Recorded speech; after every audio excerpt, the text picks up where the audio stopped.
Hi guys, look at my sudachi citrus fruit. They are flowering now. Wow, so cute. Ayan, ang ganda ng flower niya guys. At ang bango pala nito. Kasi hindi ko masyado napapansin.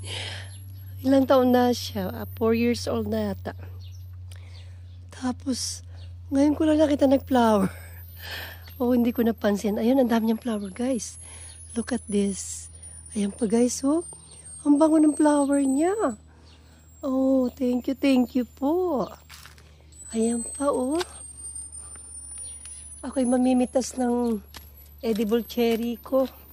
Napadpad ako dito. Ayan, ito sa aming likuran po. Yan. Ito ay sudachi. Naka-harvest na ako ng mga parang kalamansi po ito. Ayan, ang bulaklak niya. Ang ganda-ganda, oh. Wow, you're so beautiful. Ayan. And then, katabi po siya ng aking kumquat, kingkan. Ayan po siya. Ayan. Magkatabi sila. Sabay ko silang itinanim, guys. Ayan ang kanilang puno. Bonsai. Parang, ayan, malit lang kasi. Magkatabi sila. Nakakatuwa. Ayan sila. Tabing-tabi sila. Best friend po sila eh. BFF. Ayan, namitas ako ng konti. Ayan, guys. Ito yung aking cherry. Cherry tree. Ayan sa kapitbahay. Hitik sa bunga. Ayan, marami na yung bunga. Pero ang topic natin ay aking sudachi kasi naumoy ko yung bulaklak. Ay, nakapitas na ako. Mamimitas tayo na. Ayan, bango-bango niya. I'm so happy. Ang ganda ng flower niya, guys. So, tingnan niyo, oh. Promise, ang bango-bango po. Ayan. Uminit na rito.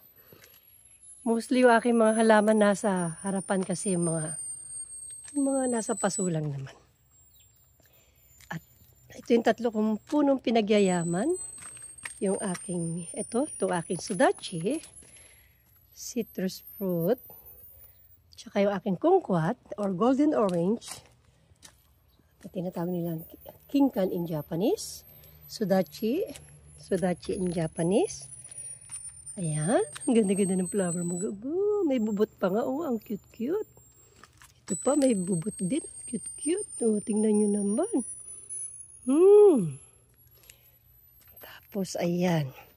At pangatlo itong puno na ito. Ayan, aking cherry po.